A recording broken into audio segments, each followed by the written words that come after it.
If you're thinking about buying a house in Lansing, then one of the first major steps in buying a house has to do with inspections. And sellers get extremely nervous. Buyers get extremely nervous because they're the ones paying things out of pocket. And it can just be a really nerve-wracking experience for everyone involved. So in this video, I'm gonna be talking about some of the things that come up in a lot of inspections that you might not have to be so concerned about, and talk about the things that you really do need to be concerned about when it comes to an inspection here. And be sure to stay tuned until the very end, because I'm going to be giving you a tip that every single agent needs to do during the inspection period, and it's something you need to be aware of. So I'm gonna get started with this next episode of Lansing Michigan Life right now. And if this is your first time to my channel, my name is 𝐴. I'm a top producing realtor in the greater Lansing, Michigan area. I help people relocate all over the country, even all over the world. I help them make a smooth move to the Lansing, Michigan area. And whatever your timeline is, however far out you are in looking to make a move, I would love to be able to talk with you about your real estate goals. So feel free to call me, text me, email me, or schedule a Zoom, whatever you would prefer. I would love to be able to sit down and chat with you. And if you haven't already, please subscribe to my channel so that you can be notified when new episodes of Lansing Michigan Life go live.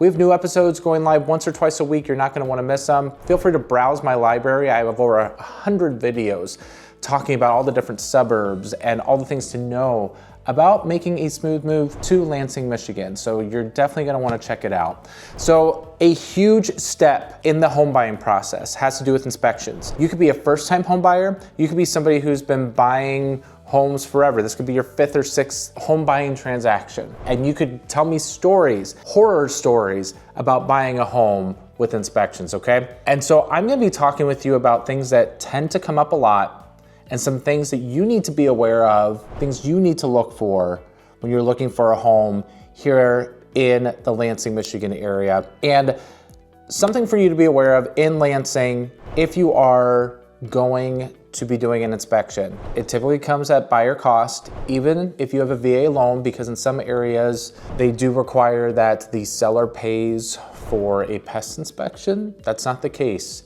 here in Lansing. So buyer's gonna pay for all the inspections. You can do however many you want. What I tell people in our area is that it's typically good to do general, pest, radon, and also a sewer scope if it's an old cast iron pipe that is the water main, if it's public water, public sewer, or well and septic if you are looking to buy a country property and your water source is well and your main source of sewer is your own septic system. Those costs can be anywhere from $700 to $1,000, depending on how many different inspections you do. So these are the inspections that we recommend everybody do, because typically with an inspector in our area, they will mention one of the big things that they see a glaring concern, and then you can consult the specialist, okay?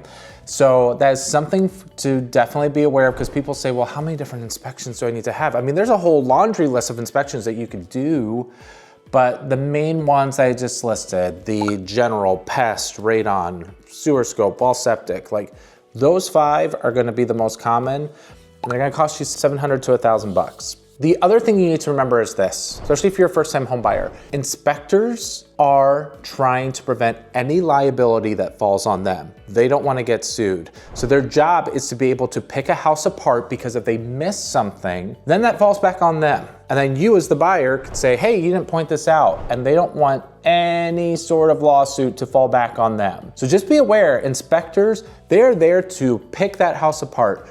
You, more than likely, will have a laundry list of items, 25, 30, 35, 40. I've even seen 50, 60, 70 items. There is no perfect house. So definitely be aware of that that's a common thing. If you have only 5 things on an inspection report, then I wonder how thorough your inspector truly is, because there are a lot of things that do tend to come up. So before I get into here are the things that you need to be concerned about with an inspection, I do want to talk about things that typically come up that people might make a bigger deal about, but really they shouldn't be that big a deal, because they come up in every single inspection, it seems. And I do hundreds of inspections in our area.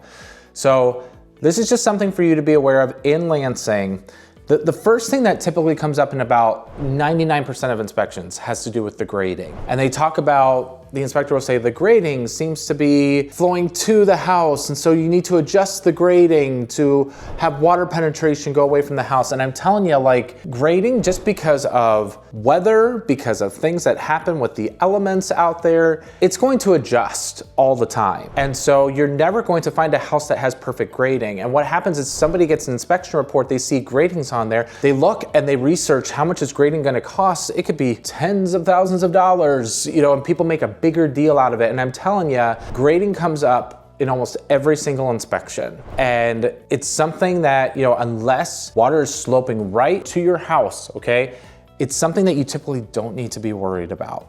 Okay. The second thing that comes up a lot in inspections that I see is that they show like access points for mice, and they'll say, hey, there's this little access point here, but you're gonna need to put like steel wool or some putty there to cover up that hole. I see it come up so much, you guys. And sometimes people are like, oh man, like it's a big deal. Like mice could be getting into our house. Okay. I'm just telling you, like it comes up in every single inspection, it seems. The third thing, now this is gonna be a little bit of an iffy thing. I am not a mold expert, okay? I'm just telling you, but I have had experience with mold when we're trying to like, you know, look at some remediation, okay? So for some of you, like, I understand it's gonna be a hot topic, hot button topic, and I'm not an expert, but I will share my experience. The third thing that comes up is it's a type of mold-like substance that's either found in the attic or you might see in the basement. So if a basement has had water penetration and it's never been treated, you might see they call it a mold-like substance. Some people, it could be mildew. In the attic, you'll see a black substance up in the attic area, and it could be due to poor ventilation, it could be to a roof leak. But one thing I wanna tell you, it is not the deadly mold, like the black mold, that is going to kill you. It doesn't happen. So there are really easy mold remediation things that you can do, but the other thing you have to figure is if it's something in the attic, it's not going to vent into the house. So I see in the report a mold-like substance, people are like, there's mold in the house, right? So you have to kind of start thinking, okay, but this mold is in the attic. Am I going to breathe it in? And a lot of the mold has to do with allergies. I get it. Like, again, I'm not a mold expert, but I've seen mold tests that people do. That's these like little kits that they set two little things, they test the air outside, the air inside, they send it off to a lab. And I'm telling you, a lot of times it shows there's an elevated spore count inside the house. You know what that means? It ends up turning into nothing. Okay? We wanna be safe, but it's not a killer deadly mold. And so there are ways to remediate it so you can get it out so you don't feel like you're breathing it in. I'm not trying to say there is no mold. I'm not trying to say that, but I feel that this can be a deal killer for some people, and really it's just like a mildew thing. And it's about venting maybe your bathroom fan differently. So there's a lot of things that you can do to help remediate it that are very affordable. Another thing I see is that they talk about concrete's not level at certain places, like in the driveway or on a step. And so they say, bring in somebody who can jack up, you know, a mud jacker, you know, concrete specialist who can jack up some of these areas and make them all even. For some things, it can be really uneven. But for some of them, even if it's a crack, like they will flag it, okay? So you have to see, like, is this something that's a huge deal or is it something I can live with? Another thing that comes up is evidence of mice or bats.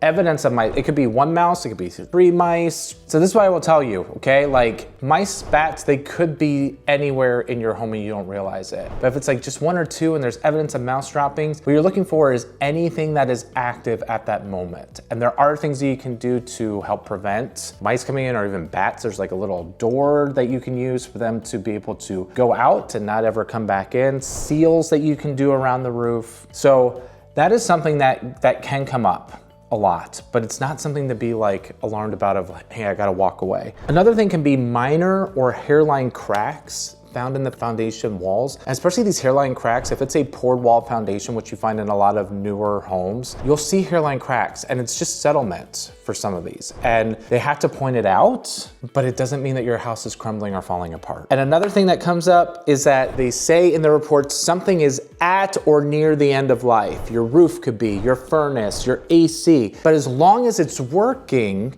it doesn't mean it needs to be replaced, you guys. And sometimes people use this for a point of negotiation, like, well, they say it's at or near the end of life, that means we can negotiate it and we can ask for a new one. No, If it's working and you walked through that house and you saw the furnace was old, you saw the roof might be a little bit older, you saw these things, it's not necessarily something that you can just ask for.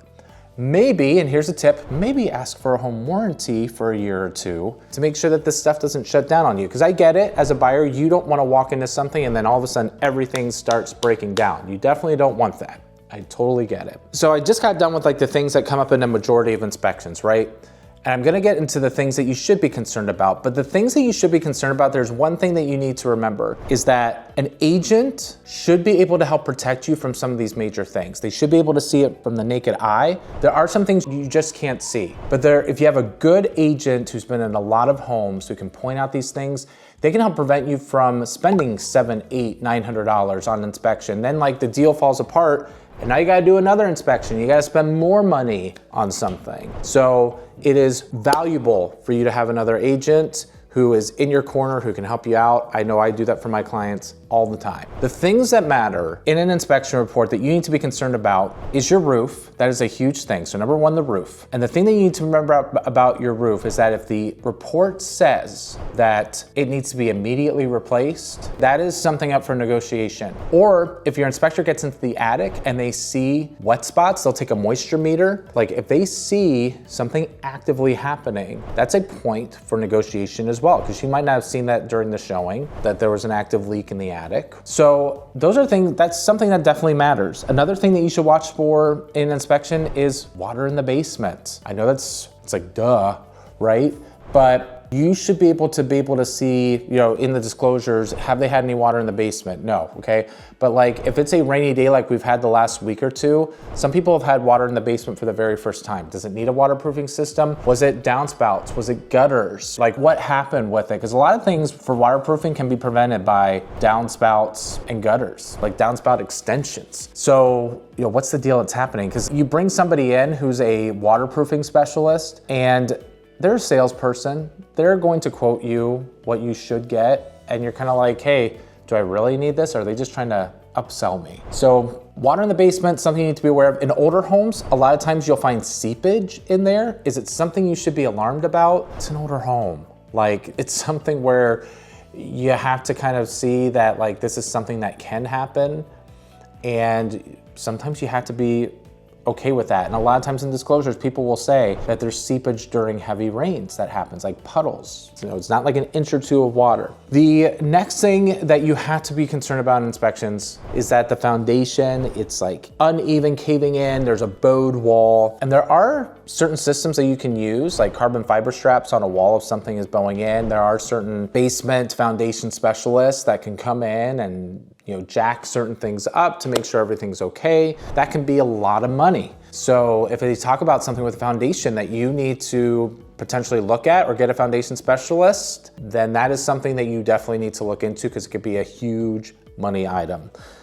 The other thing that you need to be aware of is that the furnace might not fire up or the AC air might not be cold enough, okay? That's showing you that something is not working with the furnace. You weren't able to see that during your showing. You saw the age of it, but the inspector will fire up the furnace to make sure there's no carbon monoxide flames, that, you know, to make sure that's firing up okay. And if it's not, then yeah, that's a point for negotiation. Another thing is if something comes up with an infestation. Infestation is different than evidence, okay? Be aware. Infestation is there are tons of mice, tons of bats, carpenter ants, it's another thing, termites. If there's an infestation of it, yeah, you need to get it treated. You need to be sure that it's remediated and that it's okay at the end, that everything is taken care of. Another thing that matters is the radon level is over the EPA recommended level. And if that happens, then you need to install a radon mitigation system. Seller usually takes care of it. It's around $1,000 right now in our area to do that. But getting a radon test for your inspections, it's key. About 25% of the homes in our area, I believe, have this system in there.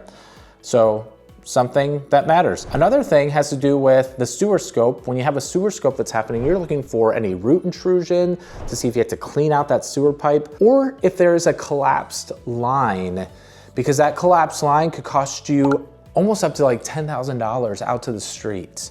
So you want to be sure that that sewer line is in good shape. Now, if it's a PVC pipe, which is newer, a lot of times you're not going to have issues with those. It's the old cast iron pipes. Another thing that matters if you're getting well septic out in the country, or maybe not necessarily out in the country, there can be some homes that just have well septic and are in neighborhoods. You gotta be sure your well water, that it's free of bacteria, okay? That your well pressure tank is working. You also need to make sure that you have a septic system is pumped, and the septic inspector might see that something is degrading a little bit. So do you need to have potentially a new septic system installed? These are big ticket items that matter. Another thing that matters is knob tube wiring. If there's evidence of knob tube wiring, that needs to go. I just did a video on certain items that can kill a deal if it comes up in an inspection because the homeowner's insurance might not even cover that. So knob tube wiring or certain electrical panels, this is also in the video, that might cause a fire, okay? So you need to be aware of those. Another thing is if there's cracked windows or broken seals. Do you need to get new windows? What's going on with the windows? Because that can be a huge expense. Another thing has to do with safety concerns with VA or FHA loans, because if these things don't happen before close, then you're not gonna be able to close on the loan. So if there's a handrail missing, if there's GFI outlets that need to be replaced, if there's chipped paint on the outside of the house, those things need to be done beforehand. So you gotta be sure that those things are asked for when it comes to negotiating inspections. So these are the major things. Every inspection is different. Something could come up that's not typical, but these are like the main things I typically see. But the last tip I wanna give you is this, is that at the end of the day, as an agent, we are there to help you negotiate. We are able to give you advice. We are able to help you understand what is typical, what is reasonable. But if there are some things that you see, like all these plumbing leaks are happening, or if the GFI out, you need that in there, and these are things that matter to you. That's why we're there as agents, to help be able to bring the contractors out to give you estimates. We're there to be able to give you that advice and to help you negotiate to the seller of what we feel like we could try to get for you in the deal. So it is going to be key for you to have somebody who is experienced in this, who can maybe communicate effectively to that other agent what is happening and what is going on. I've had that happen many times with my buyers. If something major comes up and like I communicated effectively and I'm on top of it, and I'm somebody who has been extremely communicative to the agent and the seller, that can help you in negotiation. Like these are just little things that you need to be aware of. So I hope that this video was beneficial for you. Again, if you are looking to move here anytime within the next month, year, whatever your timeline is, I would love to be able to talk with you about what your goals are. So feel free to reach out to me anytime. All my contact information in the description below. If you like this video, I would appreciate a thumbs up, and subscribe to my channel if you haven't already, so that you can be notified when new episodes of Lansing Michigan Life go live. That wraps up this episode. I hope, again, you learned a lot about the inspection process, what to expect in Lansing. And until next time, everybody, I hope you make it a great day, and I'll see you on the next episode.